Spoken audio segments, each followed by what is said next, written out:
All right, let's go on to deployment. This is where we need you to be this week. And of course, this is brought to you by Red, White, and Badass Brew Coffee. Go to rwbbcoffee.com and use GOR to get 15% off. Order yourself some coffee. Again, that's rwbbcoffee.com. Get 15% off on your order by using GOR, Gun Owners Radio.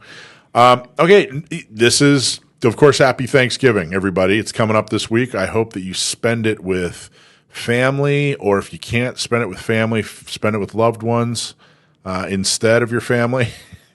But by all means, have a peaceful and happy Thanksgiving. So there isn't a whole lot going on, but we did want to bring a couple things to your attention. There is another communications class coming up. It is on December 7th. So it's Intro to Communications class. Sign up today. Spaces are filling up. Learn how to stay connected during emergencies. It's a $360 class. Go to gunownersradio.com to sign up for the December 7th class, which of course is happening at in El Cajon at American Shooter. Lunch is included. Mike's bringing spaghetti. Yeah. If you sign up, you're going to get a Baofeng UV5R programmed radio, but this is not just a ham class. It's not just a ham radio class. There's a lot of information in this class about communicating, especially in a time of crisis or emergency. It's just that ham is a big part of it, but it is not a ham radio class. So if you want to learn how to communicate without a service subscription like AT&T, Verizon, or Starlink, this is the class for you. Man, this class is really super popular too. Absolutely. They're all filling up. Everybody really having a great time. They just had one on Saturday. It went really well. It was a full class. So don't wait. Sign up. Check it out. It should be super interesting. We're also bringing Masad Ayub in to town. Let's see, March 7th, 8th, and 9th. There's going to have two classroom lectures, 2 live fire. I think the live fire is full. It is. The live fire class is totally full. You missed out. If you didn't buy yet, you missed out. So this is Mastering Self-Defense. Train with Masad Ayub. Tickets are on sale now. The live fire class is full, but there's still space at the MAG 20 classroom course. So at the very least, attend the classroom course. Armed Citizens Rules of Engagement is the live classroom. That's the title. This is a must for CCW holders and instructors, pretty much anybody that owns a gun for self-defense. So at least go to the class. Should be extremely interesting. It's going to be very informative. And you're going to get to meet Masad Ayub, who's actually going to be in the studio that week, and we're going to get to talk to him. And again, happy Thanksgiving. Forget about politics. Forget about guns for a while. Just go fill up on turkey and watch the Lions and the Packers play, or I don't know who's playing on Thanksgiving. Usually it's Lions and Packers.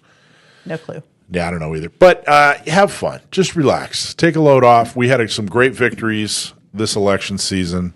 If your wacky in-laws decide to try to argue with them, just point at the scoreboard, show them who won, and have some fun eating turkey and relax and smile and then take a big, big nap. All right, let's see. I think it's time to talk to Sam. Is it time to talk to Sam? Really quick, though, I just want to give a quick shout out to Mike White for his Super Chat donation. Nice. Thank you, Mike. Mike White, Super Fan, Super White. Donation. Thanks for following us. Thanks everybody in the chat, Thor and all those guys. Particularly, thank you, Mike, for being a super fan and donating to us. Such an honor to have you. So thank you so much. All right, we ready for Sam? Okay, good. So Sam, my nephew, we found out years ago, is extremely good at gun trivia. So if you send us a question and we use it on the air, we'll give you a hat or a shirt. And if you stump my nephew, then you're going to get a very, very special prize. So Stump My Nephew, sponsored by Seal One, seal1.com. That's seal and then the number 1.com. Seal1.com makes gun ownership easier and smell better. If you're looking for a cleaner and lubricant all-in-one that works and works well and doesn't smell horrible, then check out Seal One. Either go to their website, order from their website, or go to your favorite gun shop, ask for Seal One at your favorite gun shop. If they don't have it, ask them why. Tell them that's all you use. It's really, really good stuff. Thank you so much, Dwight from Seal One. You guys are so supportive of us, and we really appreciate it. We encourage all our listeners to switch to Seal One. All right, Sam, you there? Yeah, how are you guys? Good, man. How are you? I can't complain. Good, because I don't want to hear it. No, I'm just kidding. All right. You ready for this? This is a question sent in from Winston from Salem. He asks, "Don't go off half cocked. Why and what does it mean?" Winston from Salem. That might be Winston from Winston-Salem. That's in North Carolina.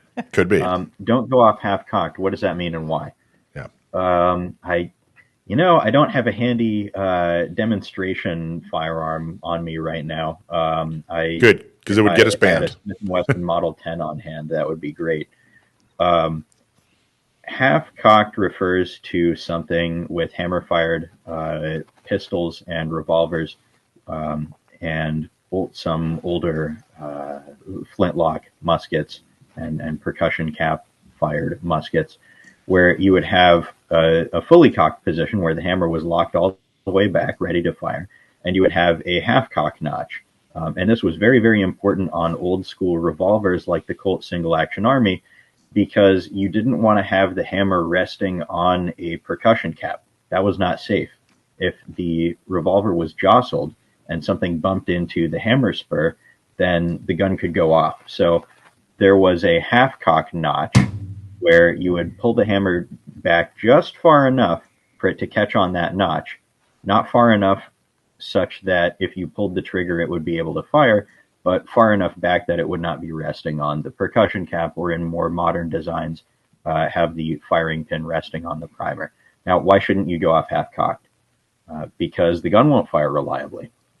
There isn't enough potential energy stored mechanically in the hammer spring for the gun to be able to fire reliably, because there's a certain amount of energy that you need in order to detonate the primer or detonate the percussion cap, as the case may be. And so what you'll get is a click instead of a bang. There you go. When uncocked, the hammer is resting on the firing pin, which is resting on the primer of the round in the chamber. If a sufficiently strong force is applied to the uncocked hammer, like say if it was dropped on the hammer, it'll transfer that energy into the primer and fire the round unintentionally. At half-cock, the hammer is resting on a notch that prevents it from contacting the fire pin. Exactly as you said, half-cock was a more common safety mechanism on really early single-shot weapons. Most modern striker-fired pistols completely avoid the issue by not having a hammer. That's exactly right. You got it. Nicely done. Okay, my friend. First off, before we go into our next segment, do you have what do you got as far as a blog? Do you have a blog going up tomorrow, or is there one from last week you want to talk about? Go for it. My most recent blog post that went up was the first part in a series that's 3 parts. I'll have the next part going up tomorrow morning for you, tomorrow midday or afternoon for me, about it. Okay, this requires a little bit of introduction. You see people talking on other gun blogs and I guess to some extent on YouTube about the controversial subject of bullpup long guns. Yeah. And there is such a thing as a bullpup pistol, but I don't really cover that. And inevitably, whoever is writing or speaking will say, well, bullpups have weird ergonomic problems, and that's why they aren't more popular. Or bullpups have a weird control layout, and that's why they're not more popular. Or they aren't ambidextrous, and that's why they're not more popular, or so on and so forth. And I think that a lot of those arguments are not only wrong, but made in bad faith. So my blog posts, the most recent one and the next couple that are about to go up, are taken from the bullpup timeline, where if you can imagine a very close alternate reality in which bullpup rifles and shotguns became mainstream back in the 70s or 80s, and your conventionally laid out long guns, your ARs, AKs, FALs, whatever, kind of faded more into obscurity. And so what the argument would be the other way around, if bullpups were the default, what would people say to complain about conventional long guns? And yes, I'm kind of doing a bit with this, but it's to make a point that I think goes under-recognized. That's interesting. So you're a fan of bullpup? I am, yes. Actually, I have got one with me right now. Oh, no! Don't show it on there. Don't show it. Don't show it. Don't show it. Don't show it. We'll get cut. Live YouTube will cut us if you have a gun. Okay, but appreciate it. It didn't enter the frame. It's fine. So if it's YouTube has these weird rules. If it's pre-recorded, you can show guns all day long, but because we're live, you can't show guns. So that's okay. I got to tell you, the Tavor is far more ergonomic than an AR. There, I said it. I said it.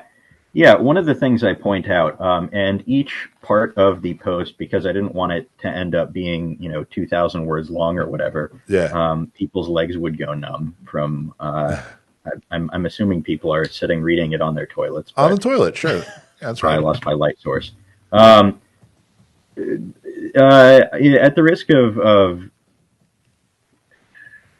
making it sort of unnecessarily brief, I decided to cut it into 3 parts, and each part focuses on a different reason why in the bullpup timeline, bullpups are the default and conventional long guns are the exception rather than the rule. And in the second and third parts, I really focus on the ergonomic differences. And something I hear a lot is stuff about control placement and about balance. People complaining, oh, the controls are in a weird place and they're so rear heavy and it's just uncomfortable to hold a bullpup shotgun or rifle because the weight is all in the back. Well, that's not true, first of all. They tend to be center balanced. And second of all, that's just a training thing. That's a training issue. That isn't what you're used to. If you took 100, let's say you took 100, fresh out of boot camp, Marines, and you gave 100 of them a bullpup, a Tavor, and you gave the other 100, an M4, and you followed them through their career. Let's say we were still in time of war. You think generally the guys with the Tavor, or at least some kind of bullpup option, would probably do better? Is that a too bold a claim, or is that what you're saying? I think there would, at worst, there would not be enough of a difference to be noticeable, and at best, there might be a slight improvement in speed. Talking about the Tavor specifically, the placement of the bolt catch is really, really great.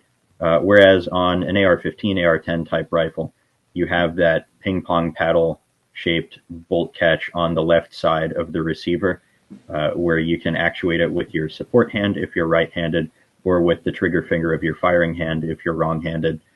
The Tavor has its bolt catch located right behind the magazine well, and it sticks out downward when the bolt is locked back. So it's actually faster to actuate, because as you're inserting the magazine, you can just stick your thumb out, push up, and as you're inserting the magazine into the mag well, the bolt will drop and chamber the first round. And that's the Tavor specifically. Other bullpup rifles have different control layouts, but none of the mainstream ones that you see out there today are really what I would consider bad in any way that I don't think. I don't think any of them are bad enough for there to be a really significant noticeable difference in your hypothetical scenario where you train 100 people on one gun and you train 100 people, your control group, on an M4 platform or on an AK or whatever. Though talking about the AK specifically, I think they would do a lot worse, because that rifle's control scheme was designed around basically the exact opposite of what is now considered the most correct way to handle a rifle. Interesting. All right. Well, great. And that is if I remember correctly, part 1 went up last Monday and part 2 is coming up tomorrow, right? Yeah, part one's already up. Part two is coming up tomorrow. And just go to sdcgo.org/blog or ocgunowners.com/blog or inlandempiregunowners.com/blog. You know what I found with bullpups working with people? What's that? Like Sam was saying, people don't like necessarily the weight distribution because it's not what they're expecting or what they might be used to. But that doesn't mean it's bad. It doesn't mean that it's means bad, when they have the time to sit there and hold it in their hands and they're at the counter, it's different.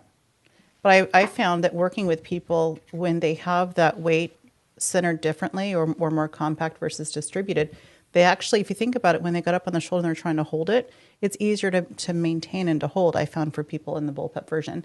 Let me ask you something. Yeah. To that point.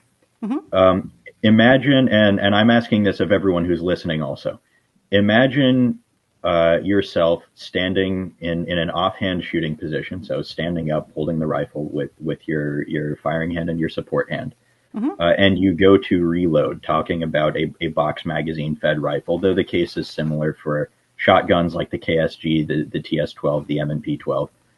But you're going to reload. With what hand are you supporting the rifle? And where is the center of mass of the rifle or shotgun relative to that hand? And the answers are respectively your firing hand and right above your firing hand. Right. Yeah, I got to tell you, that KSG I love. Absolutely love the KSG. I've been through a couple of demonstrations with the DeVore and fell in love with a bullpup design, particularly with the DeVore. I think they're great. I think that most issues, there's so many issues. I don't know about most, probably most.